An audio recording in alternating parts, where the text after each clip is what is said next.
Hermanos y hermanas, bienvenidos a las reflexiones y los comentarios de la lección número 10, titulada El Evangelio Eterno de Dios. Anhelamos de todo corazón que la gloria de Dios inunde tu vida y la de tu familia, y que su palabra, la palabra de nuestro Dios eterno, sea de gran provecho espiritual para nuestra vida. Te invito a hacer una oración para comenzar. Padre amado, muchas gracias por tu palabra. Gracias por la lección de este trimestre, que es poderosa y que nos invita a consagrarnos completamente a ti, para estar preparados para tu venida, pero también para ayudar a otros a prepararse. Capacítanos para tener este repaso con tu gracia y con tu amor, en el nombre poderoso y santo de nuestro amado Señor Jesucristo. Amén, Señor. Amén. Sábado 2 de marzo. Para memorizar. Aquí está la paciencia de los santos, los que guardan los mandamientos de Dios y tienen la fe de Jesús. Apocalipsis 14:12. La Biblia dice que no hay justo ni aún uno. Dice que todos se desviaron y que nadie busca a Dios. Sin embargo, Apocalipsis 14:12 nos dice que Dios tiene un pueblo a quien Él llama santo y que éstos son perseverantes y que guardan los mandamientos del Señor. Sin el Señor Jesucristo, todos somos injustos y perversos. Sin el Señor Jesucristo no hay justo ni aún uno. Pero una vez aceptamos a Cristo como nuestro Salvador personal y elegimos vivir constantemente dependiendo de sus méritos y por su amor, guardando sus mandamientos, somos catalogados por Él como santos. Él nos dice santos y nos llama su remanente. Además dice que guardamos sus mandamientos y que tenemos la fe de Jesús.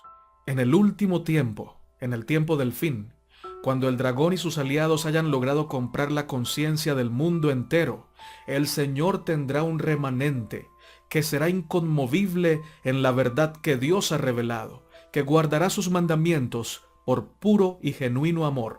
Y es muy interesante porque lo hará en una época, en una generación que declarará a viva voz que hay que adorar a la bestia, que hay que adorar a lo que no es Dios, que hay que hacer la voluntad del hombre por encima de la voluntad de Dios. Y esta generación de impíos asegurará que la ley de Dios es imposible de guardar. Pero gloria al Señor, que en este último tiempo habrá un remanente de hombres y mujeres santos que dependerán completamente de Cristo y por ello obedecerán lo que Dios manda y serán un testimonio viviente para este mundo y para todo el universo de que los mandamientos de Dios sí se pueden guardar, porque todo lo podemos en Cristo que nos fortalece. ¿Quieres tú hacer parte de ese grupo? Yo también quiero hacer parte de ese grupo. Solo hace falta que nos consagremos al Señor y le digamos: Señor, ayúdame, ten misericordia de mí como la has tenido siempre, pero ayúdame a ser parte de ese grupo remanente que ha de dejar muy en alto tu palabra, tu santa ley, tu voluntad, tu gloria. En el nombre de Jesús, que así sea. El Espíritu de profecía nos dice: vendrán días cuando los justos serán movidos a sentir celo por Dios a causa de la abundante iniquidad. Nada, sino el poder divino, puede enfrentar la arrogancia de Satanás unido con malos hombres. Pero en la hora de mayor peligro para la iglesia, el remanente fiel ofrecerá las más fervientes oraciones en su favor, y Dios oirá y responderá en el momento mismo cuando la culpabilidad de los transgresores haya llegado al máximo. Entonces hará justicia a sus escogidos que claman a Él día y noche, y no se tardará en responderles. Maranata, el Señor viene, capítulo llamado Dios interviene en favor de su pueblo. Domingo 3 de marzo, el mensaje de los tres ángeles. Apocalipsis 14:6 nos dice: vi volar por en medio del cielo a otro ángel que tenía el evangelio eterno para predicarlo a los moradores de la tierra, a toda nación, tribu, lengua y pueblo. Mateo 24:14. Y será predicado este evangelio del reino en todo el mundo, para testimonio a todas las naciones, y entonces vendrá el fin. El mensaje de los tres ángeles tiene como objetivo llamar al mundo entero al arrepentimiento. a arreglar cuentas con Dios, pues la hora de su juicio ha llegado.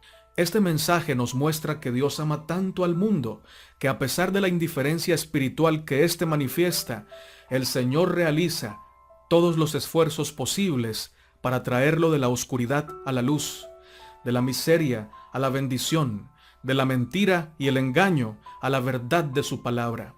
También nos muestra que Dios no hace acepción de personas, pues el mensaje debe llegar al mundo entero, a toda nación, tribu, lengua y pueblo.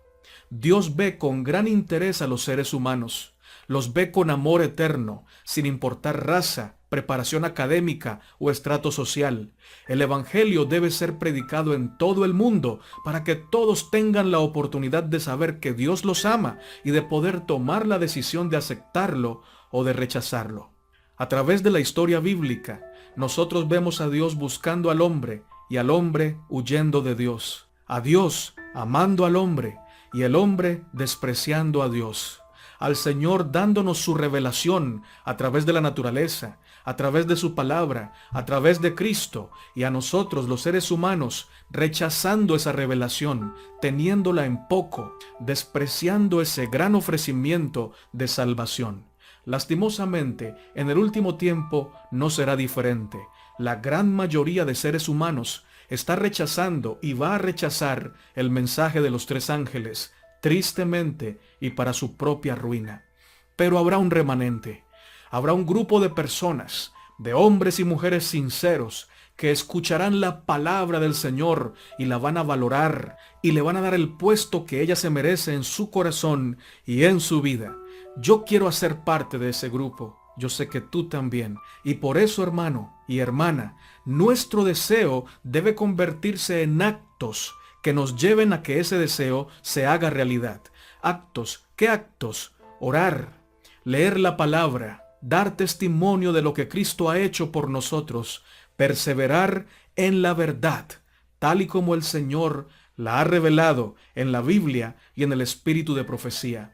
Dios nos ayude a todos, no solamente a escuchar el mensaje de los tres ángeles, sino también a vivirlo y además de esto, a predicarlo a toda nación, tribu, lengua y pueblo.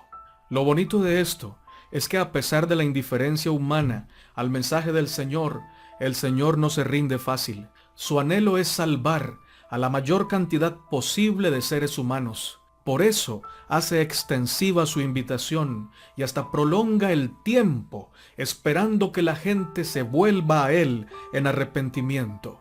Así de grande es el amor de nuestro Señor.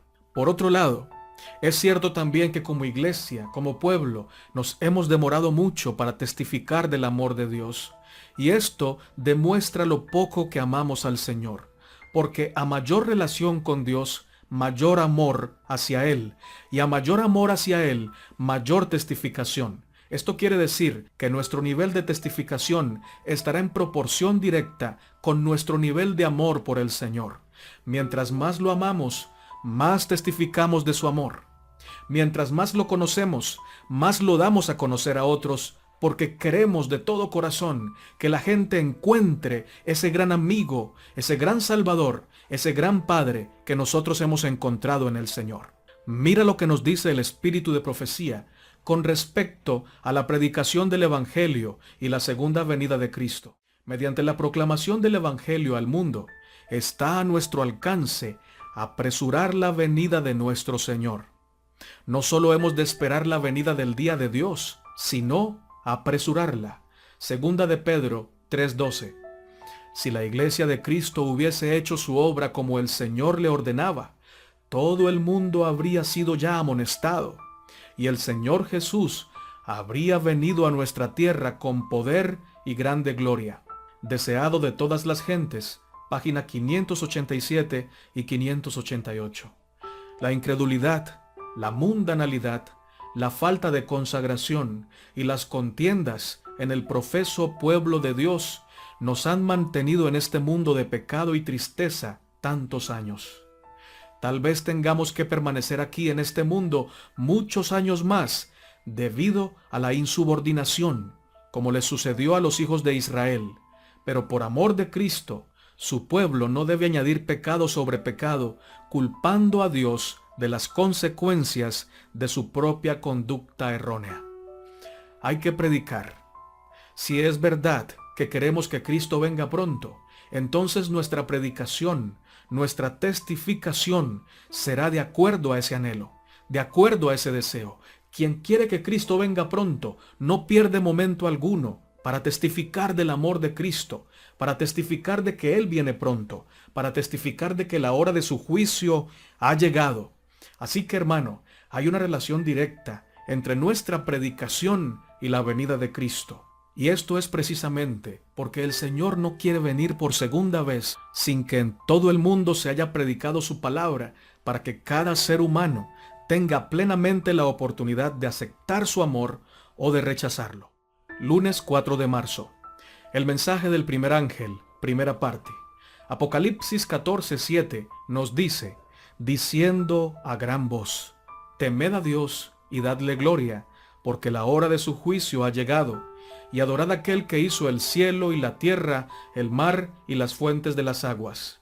Eclesiastés 12:13 y 14 nos dice, el fin de todo el discurso oído es este, teme a Dios y guarda sus mandamientos, porque esto es el todo del hombre. Porque Dios traerá toda obra a juicio, juntamente con toda cosa encubierta, sea buena o sea mala. Al leer estos pasajes, surgen varias preguntas en nuestra mente.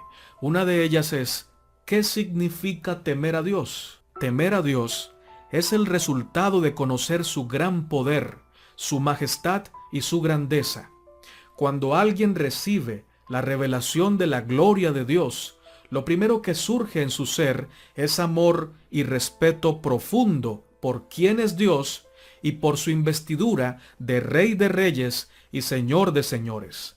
Ser conscientes de que Dios es el Rey del universo y de que Él está presente en nuestra vida, crea en nosotros una actitud de respeto y reverencia permanente delante de Él. Cuando tememos a Dios, le obedecemos por amor y con confianza, pues sabemos que Dios es amor y por eso quiere lo mejor para nosotros, y sabemos que Dios es sabio y nunca nos va a pedir algo que nos haga daño. Temer a Dios no es tenerle miedo, sino amarlo y respetarlo por lo que Él es y por lo que Él hace por nosotros. Esto se traducirá en obediencia a sus mandamientos y lealtad constante a su verdad revelada. Hay una estrecha relación entre temer a Dios y darle gloria, porque quienes conocen a Dios le temen, lo respetan y le obedecen, y cuando alguien obedece a Dios, de manera implícita, le está dando gloria. Mateo 5:16 nos dice, así alumbre vuestra luz delante de los hombres, para que vean vuestras buenas obras y glorifiquen a vuestro Padre que está en los cielos. Cuando los hombres ven las buenas obras o la obediencia de los que temen a Dios, esto impresiona sus conciencias y sus corazones y les muestra que Dios obra con poder en las vidas de sus hijos.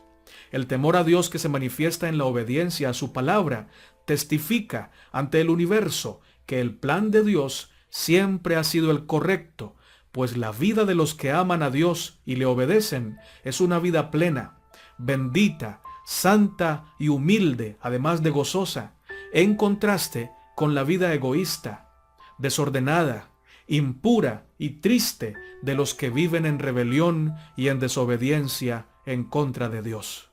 El espíritu de profecía nos dice, dar gloria a Dios es revelar su carácter en el nuestro, y de esta manera hacerlo conocer, y glorificamos a Dios en cualquier forma en que hagamos conocer al Padre o al Hijo.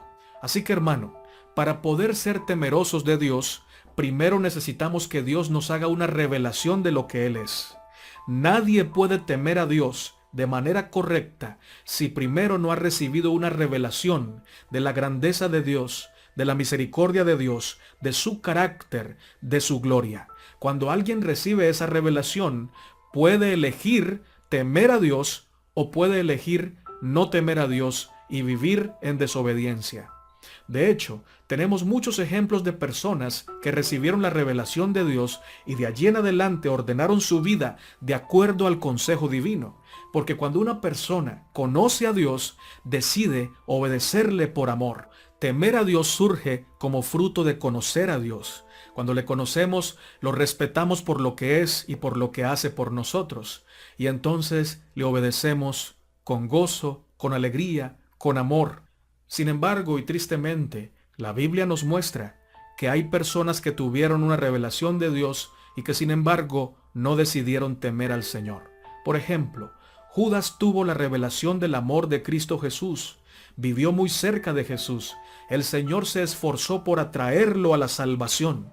Le mostró su gracia, le mostró su verdad. Pero Judas no quiso temer a Dios a pesar de esa revelación. El mismo Lucifer.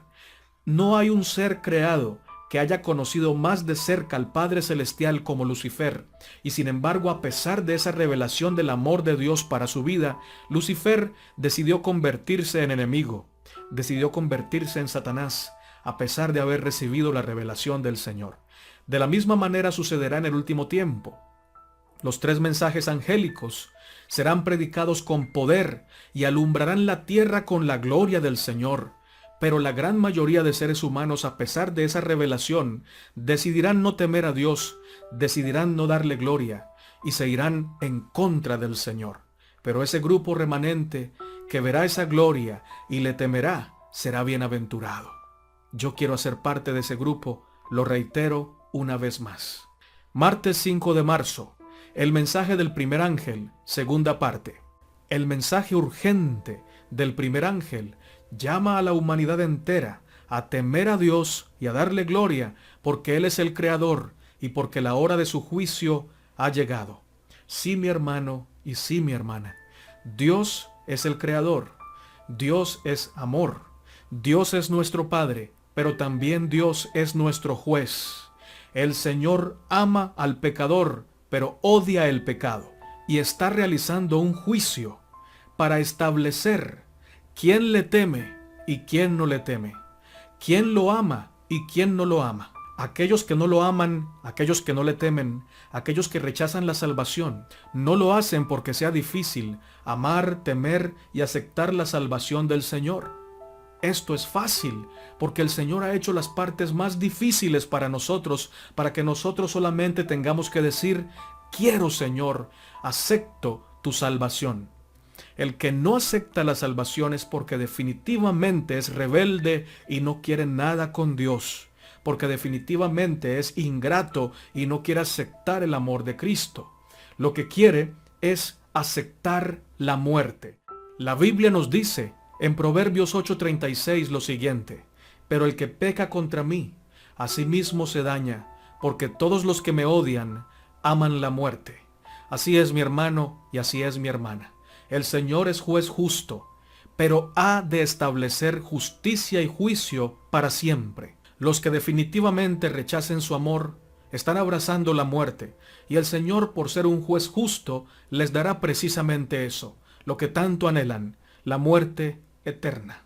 El espíritu de profecía nos dice: tal como Juan el Bautista, al preparar a la gente para la primera venida de Cristo, llamaba su atención a los 10 mandamientos, nosotros debemos dar este mensaje, no con un sonido incierto: temed a Dios y dadle gloria, porque la hora de su juicio ha llegado. Apocalipsis 14:7. Con el fervor que caracterizaban a Elías el profeta y a Juan el Bautista, debemos luchar para preparar el camino de la segunda venida de Cristo. Así lo dice el libro Maranata, el Señor viene, el capítulo llamado La profecía de Elías. El mensaje del primer ángel, hermano y hermana, debe resonar con poder y fervor en nuestra vida diaria. Es una obra grande la de predicar este solemne mensaje al mundo. Un mensaje solemne y santo requiere ser presentado por mensajeros santos, humildes y completamente llenos del Espíritu Santo.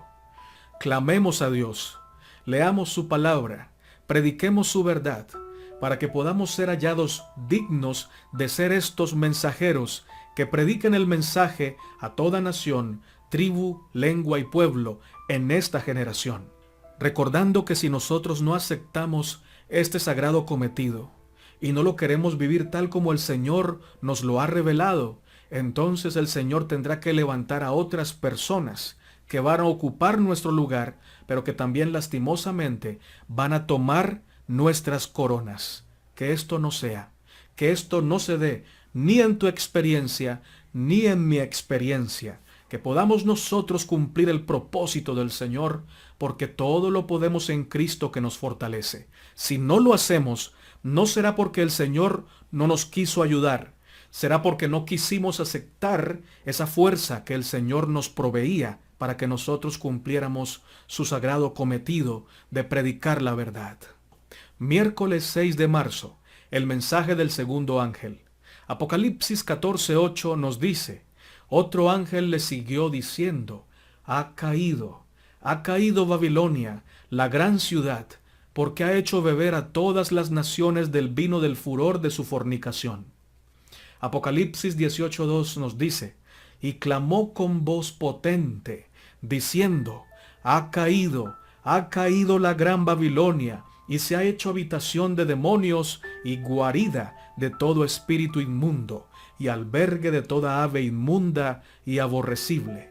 Babilonia es el proyecto antagónico en contra de Jerusalén. Dios levantó a Jerusalén para que fuera el lugar donde estaría su gobierno. Es decir, Jerusalén debía ser el centro de operaciones de Dios. Desde Jerusalén se proclamarían las buenas nuevas de salvación al mundo entero.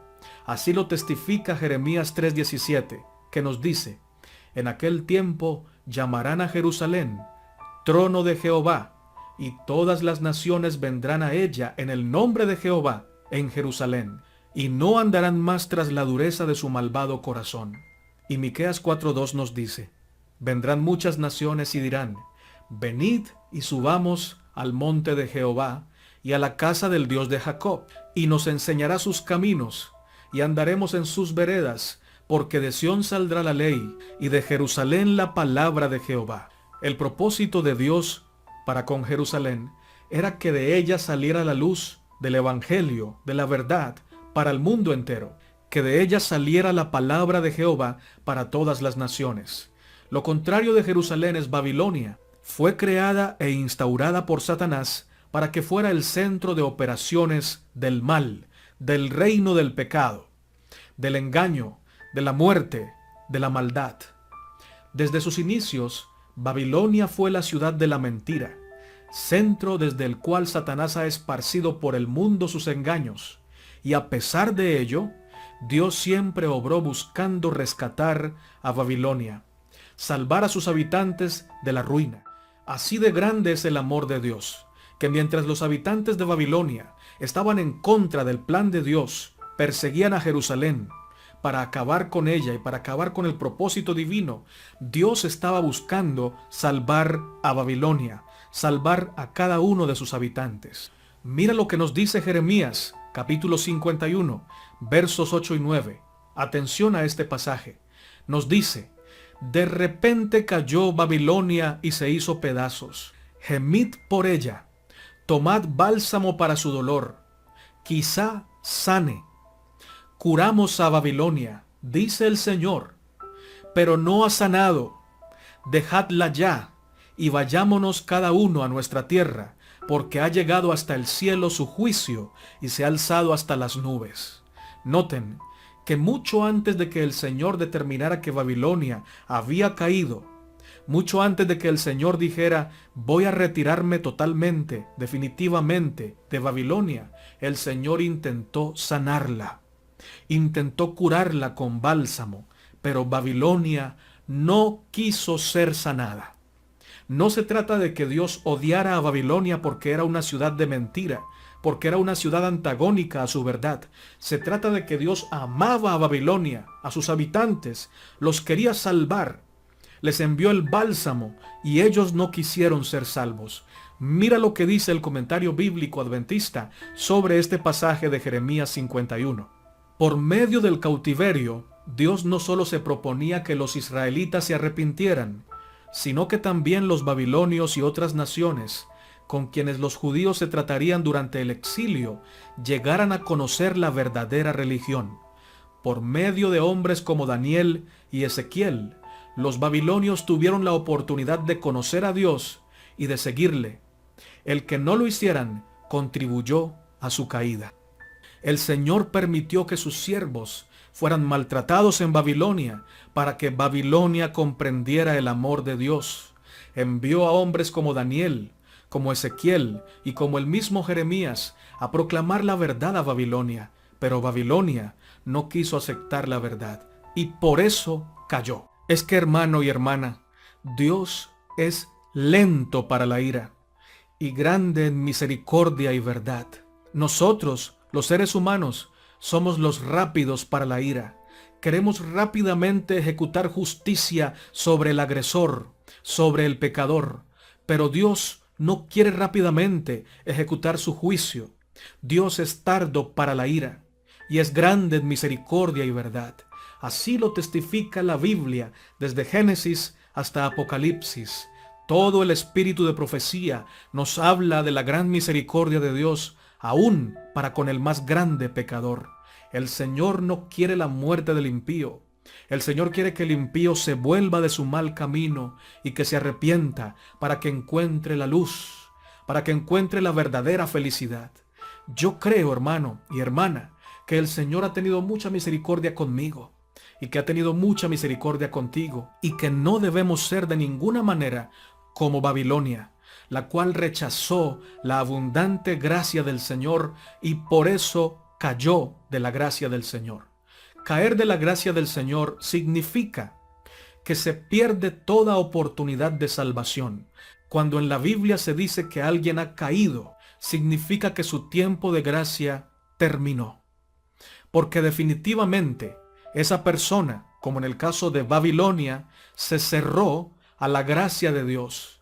Definitivamente esa persona o esa ciudad o ese mundo le dijo a Dios: definitivamente, hagas lo que hagas, yo no me voy a arrepentir y voy a hacer mi propia voluntad. Entonces el Señor dice: pesado fue en balanza y fue hallado falto. Entonces el Señor dice: ha caído, ha caído. Pero no solamente es caer de la gracia, sino que ese espacio que había en ese corazón, mientras la gracia de Dios intercedía por esa persona o por esa ciudad, es llenado por otro espíritu. Cuando el Señor retira su presencia, porque la persona no se quiere arrepentir, ese espacio es llenado por el espíritu del diablo, por millares y por muchísimos espíritus de demonios. Y ahora esa persona o esa ciudad termina siendo habitada por seres horrendos. Y lo que sucede en esa ciudad o en esa persona, no hay palabras para describirlo. Degradación total, miseria total, pecado en su máxima expresión. Babilonia, al rechazar la gracia de Cristo, la invitación de Dios, el esfuerzo que Dios hizo para rescatarla, para sanarla, aceptó ser convertida en albergue y guarida de toda ave inmunda y aborrecible. Esto significa que se convirtió en habitación de demonios, como ya lo habíamos dicho. El peor destino para un lugar o para una persona es quedar lleno de demonios cuando pudo haber sido lleno del Espíritu de Dios. Triste, terrorífico, pero le puede pasar a cualquier persona que se descuide y que rechace constantemente el llamado del Señor. El deseado de todas las gentes, en la página 308, nos dice lo siguiente. Ojo a este pasaje, hermano y hermana, es muy impactante y es solemne. Debemos saberlo para que lo pongamos en práctica y evitemos el destino de los que rechazan el llamado de Dios. Siempre que los hombres rechazan la invitación del Salvador, se entregan a Satanás. Duro, muy duro, pero verdad, gran verdad. Siempre que los hombres rechazamos el llamado de Cristo, nos entregamos a Satanás. Así es con Dios, no hay término medio, o me aceptas o me rechazas. En toda ramificación de la vida, en el hogar, en los negocios y aún en la iglesia, son multitudes los que están haciendo esto hoy. Y a causa de esto, la violencia y el crimen se han difundido por toda la tierra. Las tinieblas morales, como una mortaja, envuelven las habitaciones de los hombres. Capítulo llamado Calla, enmudece, del libro El deseado de todas las gentes. Solemne mensaje. Que Dios nos ayude, hermanos, a aceptar su llamado, para no ser de ninguna manera como Babilonia, la cual representa al sistema religioso apóstata, que aunque dice que ama a Dios, y aunque dice predicar la verdad de la Biblia, cercena la Biblia, le quita partes importantes a la palabra del Señor y predica un evangelio falso, un día de reposo falso. Ignora voluntariamente el mensaje del santuario, el mensaje del día del juicio. Ignora voluntariamente la predicación de la segunda venida de Cristo y predican fábulas diciendo que predican la verdad de Dios. Al rechazar la verdad, han sido poseídos por un espíritu de error que los ha llevado por tinieblas inenarrables, que los ha llevado por tinieblas y abismos que no se pueden describir con palabras, pero que lo podemos ver en la crisis terrible que vive el mundo actual.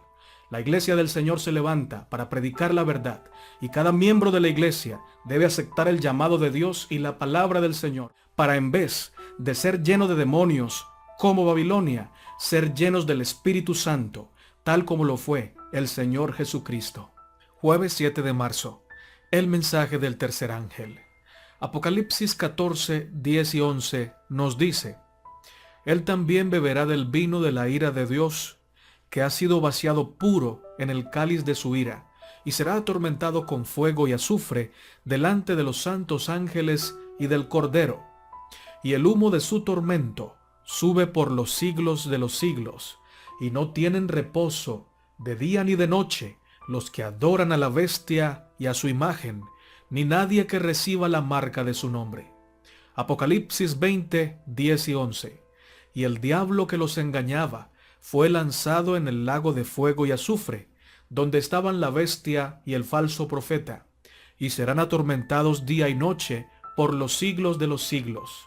Y vi un gran trono blanco, y al que estaba sentado en él, de delante del cual huyeron la tierra y el cielo, y ningún lugar se encontró para ellos. La Biblia tiene mensajes literales y mensajes simbólicos. Por ejemplo, cuando habla de una bestia, sabemos que está usando el lenguaje simbólico, y esto hace alusión a un poder, bien sea político o religioso, o los dos al mismo tiempo. Cuando la Biblia dice que los impíos se quemarán por los siglos de los siglos, día y noche, sin descanso, ¿es lenguaje simbólico o es lenguaje literal? Esta es una pregunta muy importante. La gran mayoría de religiones cristianas de hoy aseguran que los impíos se van a quemar sin descanso por los siglos de los siglos, por la eternidad sin fin, y sufrirán eternamente en este fuego, al cual ellos llaman el infierno. Ellos dicen que el infierno dura para siempre, que la conciencia y el dolor de los impíos perdurará eternamente sin descanso ni siquiera de un instante. ¿Es cierto esto o es falso? ¿Qué dice la Biblia? ¿Qué dice el contexto bíblico en general? Debemos reconocer que este es un lenguaje simbólico. ¿Por qué? Déjame darte varios puntos. Primero, porque Dios es amor, y Dios no permitiría que ninguna persona sufra un castigo de esta magnitud y por ese tiempo. Dios determinó que el pecado y el sufrimiento debían tener un tiempo límite y después de ese tiempo límite dejar de existir. Segundo, porque Dios es justo y no permitirá que el castigo por el pecado sea más extenso que el mismo pecado cometido. Digamos que una persona duró 80 años pecando. Dios no permitiría que esos 80 años se conviertan en una eternidad. O una persona que duró 10 años pecando no puede quemarse por toda la eternidad por esos 10 años de pecado. Dios es justo y pagará a cada persona según sus obras. Y las obras de los seres humanos por más pecaminosas que sean, no alcanzan al infinito. El infinito solo es alcanzado por Dios. El pecado no puede ser infinito, el pecado es finito. Y como el pecado es finito, la culpa por el pecado también es finita, o sea, tiene fin. Y como la culpa por el pecado tiene fin, también el castigo del pecado debe tener un fin. Tercero, porque el pecado ni los pecadores duran para siempre. Lo único que dura eternamente será todo aquello que Dios ha creado de manera directa y conforme a su santo plan. Todo aquello que surgió como fruto del pecado y que se aferró al pecado tendrá que ser destruido para siempre. Solo Dios y los hijos de Dios pueden durar eternamente, porque solo en Dios hay vida eterna, y aquellos que acepten a Cristo y sean aceptados por Él como redimidos, estos tendrán vida eterna. Pero el pecado no tiene vida en sí mismo, Satanás no tiene vida en sí mismo, el castigo no tiene vida en sí mismo, por lo tanto, ni el castigo, ni Satanás, ni los pecadores, ni el pecado pueden durar para siempre, porque la vida eterna solo le pertenece a Cristo y a aquellos que han aceptado a Cristo como Señor y Salvador.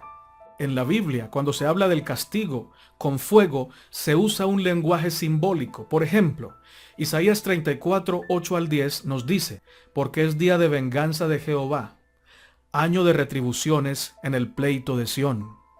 Y sus arroyos se convertirán en brea, y su polvo en azufre, y su tierra en brea ardiente. No se apagará de noche ni de día, perpetuamente subirá su humo, de generación en generación será asolada, nunca jamás pasará nadie por ella. Notemos, aquí se habla de Edom, que va a ser castigado con fuego. Notemos que la ciudad de Edom en este momento no se está quemando, aunque aquí nos dice en este pasaje que ese fuego no dejará de arder y que el humo de Edom subirá perpetuamente. Noten que no se está quemando Edom. Este lenguaje es simbólico y significa que la ciudad de Edom iba a desaparecer para siempre y que se iba a quemar de día y de noche hasta que fuera consumida la última partícula de pecado de la ciudad de Edom. Pero el terreno donde estaba Edom todavía existe. No se está quemando actualmente. Así que es un lenguaje simbólico. La Epístola Universal de Judas, que tiene un solo capítulo, y este libro está en la Biblia justo antes de Apocalipsis, en el verso 7 nos dice que las ciudades de Sodoma y Gomorra fueron castigadas con el fuego eterno. ¿Esto qué significa? Primero significa que fueron reducidas a cenizas. Y segundo significa que el fuego es eterno, pero que las ciudades de Sodoma y Gomorra y sus habitantes no eran eternos, porque actualmente ya no se están quemando. Quedó un territorio desolado, vacío, pero el fuego se extinguió. Ese fuego venía de Dios y se le llama fuego eterno porque las consecuencias de ese fuego son eternas. Además, porque el fuego eterno es una representación de Dios como celoso, como fuego consumidor contra el pecado. Donde haya pecado y el fuego de Dios caiga, ese lugar es consumido, esa persona es consumida, y el fuego es eterno porque las consecuencias de ese fuego con respecto al pecado son eternas. El apóstol Pedro, en 2 de Pedro, capítulo 2, verso 6, dice que Dios condenó a las ciudades de Sodoma y Gomorra por su pecado y las redujo a cenizas.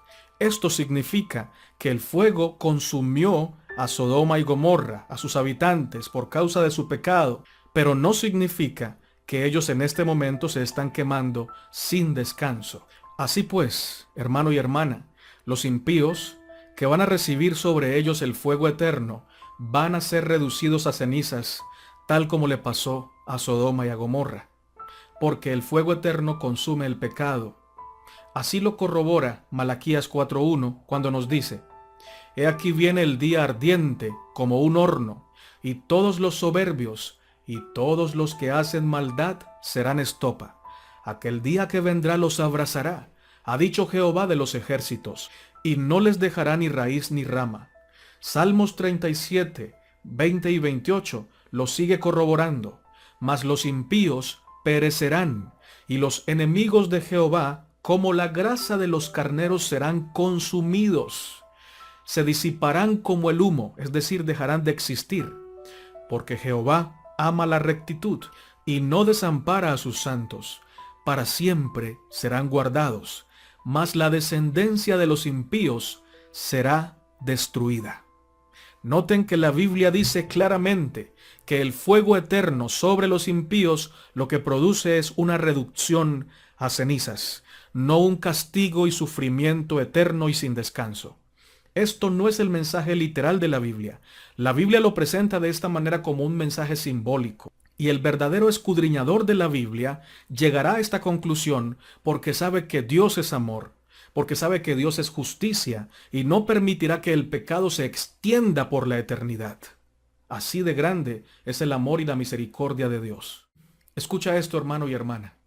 Si existiera un lugar del universo donde Satanás y sus ángeles y todos los pecadores no arrepentidos se estuvieran quemando por la eternidad, entonces el pecado de alguna manera triunfaría, porque ese lugar sería un lugar de dolor constante, de sufrimiento y de lamentos. Además, que aquellos que defienden que el infierno es eterno, aseguran que los que van a estar allí van a estar blasfemando constantemente el nombre de Dios.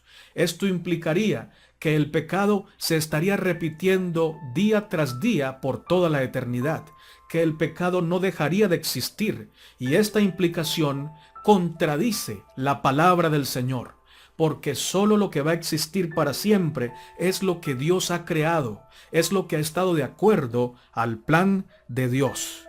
Alabado sea su nombre. Valga la pena repetir entonces que lo único que durará para siempre es el amor de Dios, su justicia, su perfección, su misericordia, su santidad, todo lo que sea perfecto, todo lo que provenga de Dios.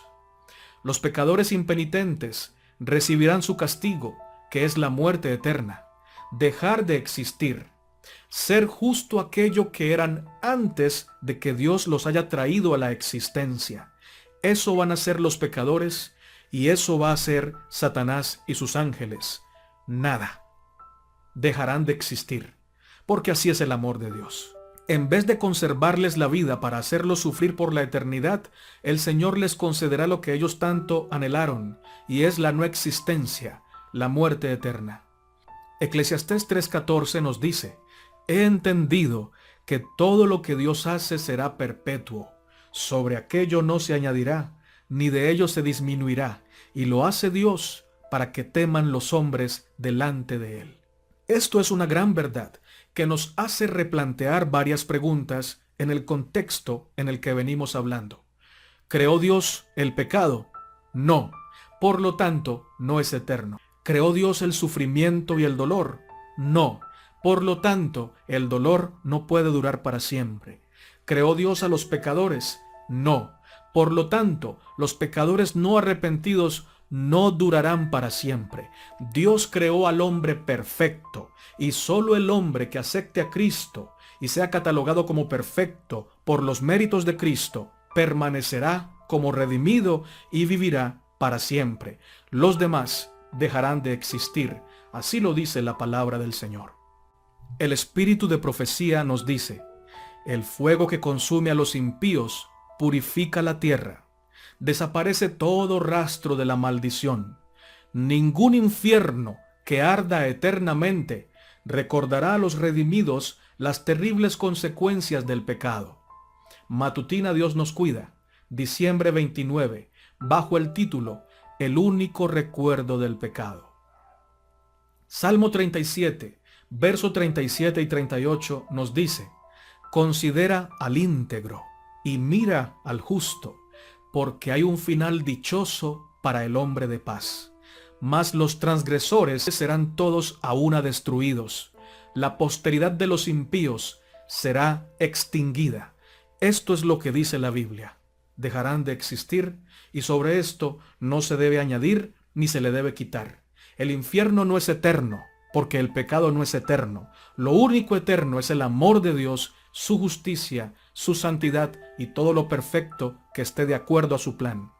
Este lenguaje es definitivamente simbólico y se debe analizar a la luz de todo el testimonio bíblico con respecto a la salvación y a la eternidad de Dios y de los redimidos, y la no existencia del diablo, sus ángeles y los pecadores impenitentes. Viernes 8 de marzo, para estudiar y meditar. El libro de Apocalipsis nos muestra de manera inequívoca que solo hay dos opciones de adoración: adorar a Dios o adorar al dragón, la opción correcta o la opción falsa. Todo el que adora al dragón resulta o termina pareciéndose al dragón, y todo el que adora a Cristo termina pareciéndose al Señor Jesucristo. De manera que una de las formas más efectivas para darnos cuenta de a quién estamos adorando es escudriñando con mucha sinceridad nuestro carácter.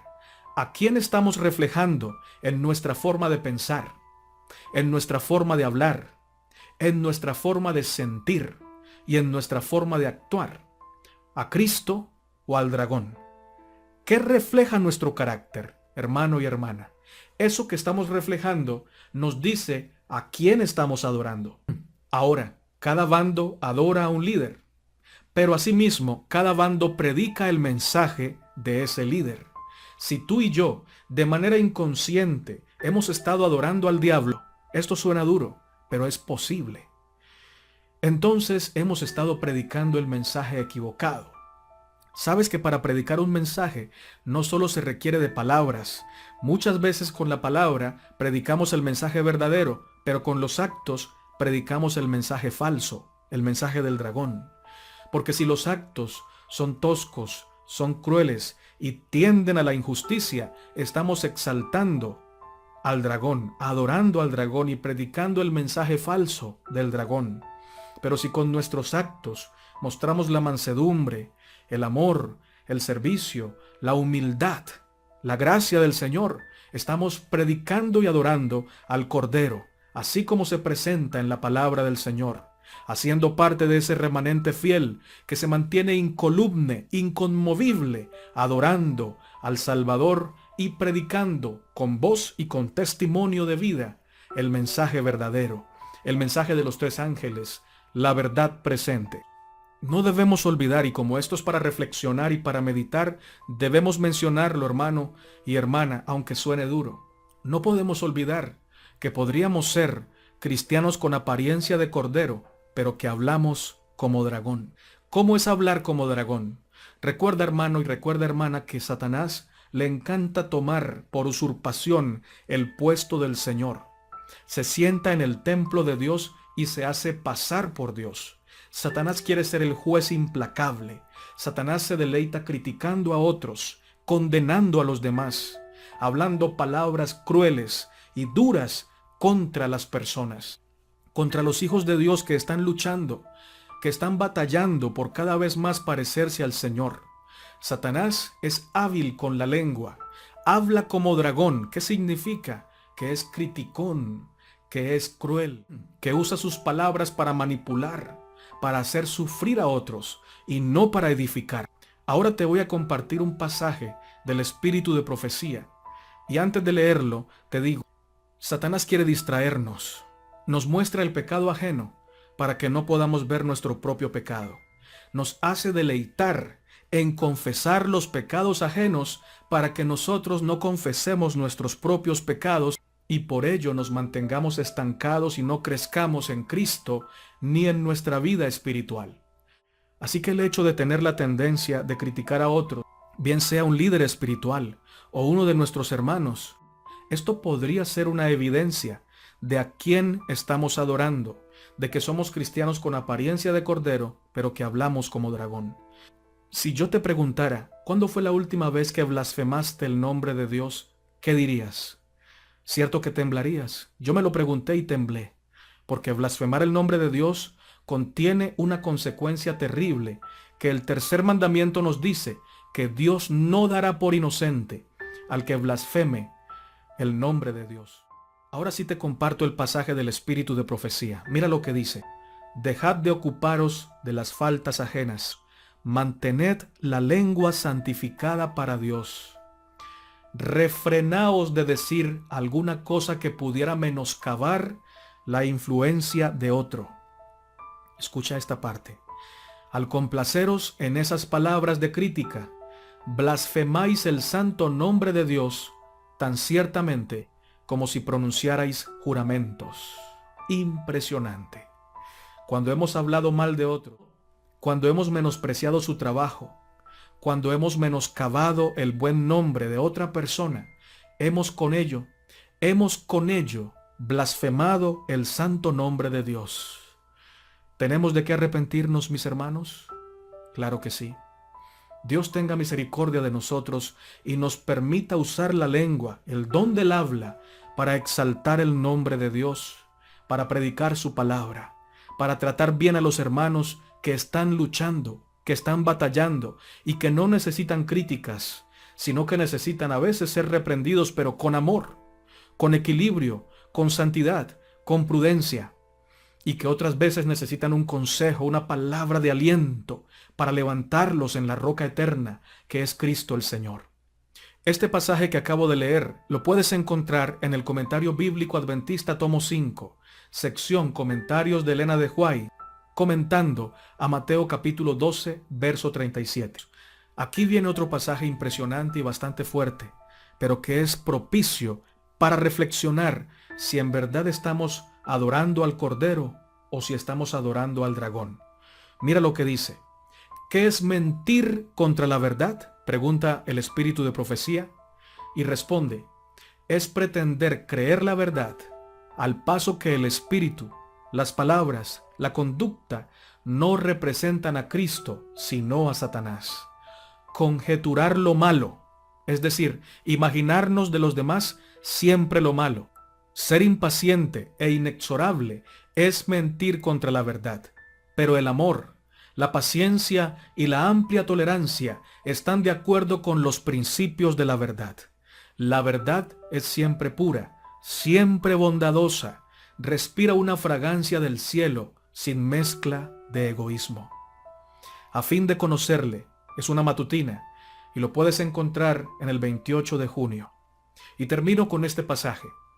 Debemos entrar en la escuela de Cristo, aprender de su mansedumbre y humildad. La redención es aquel proceso por el cual el alma se prepara para el cielo. Esa preparación significa conocer a Cristo, significa emanciparse de ideas, emanciparse o liberarse de ideas, costumbres y prácticas que se adquirieron en la escuela del príncipe de las tinieblas. El alma debe ser librada de todo lo que se opone a la lealtad a Dios. Deseado de todas las gentes, página 297, capítulo La Invitación. Si estamos adorando a Cristo, aún nuestras ideas, nuestros sentimientos y nuestros pensamientos estarán en concordia, en línea, en concordancia con su gracia, con su tolerancia, con su paciencia, con su amor eterno. Por eso, hermano y hermana, no dejemos que nada nos envenene el corazón con sentimientos de rencor contra ninguna persona. Cuando acariciamos pensamientos de esta magnitud, no estamos adorando al Cordero, porque el Cordero, en vez de maldecir a los que lo persiguen, los bendice. Porque el Cordero, en vez de odiar a los que lo maltratan, los ayuda, los perdona, los tolera por mucho tiempo buscando salvarlos. Así que, hermanos, no es tiempo de envenenar nuestro corazón contra ninguna persona. Es tiempo de orar, es tiempo de interceder, es tiempo de amar, es tiempo de adorar al Cordero y de predicar la verdad con la voz, pero también con el testimonio. Pidámosle al Señor que purifique nuestro corazón, que purifique nuestra mente, que saque de nuestra vida cualquier pensamiento, cualquier idea, cualquier costumbre que no lo glorifique, que nos haga semejantes a Cristo para poder ser mensajeros santos con un mensaje santo. Dios te bendiga. Oremos. Padre, gracias por tu mensaje, gracias por tu palabra, gracias por tu amor. Por favor, fortalécenos, por favor, perdónanos, por favor, transfórmanos y ayúdanos a predicar tu verdad para esta generación, al mundo entero, y así poder verte venir en gloria. En el nombre de Cristo Jesús. Amén, Señor. Maranata, y que Cristo venga pronto.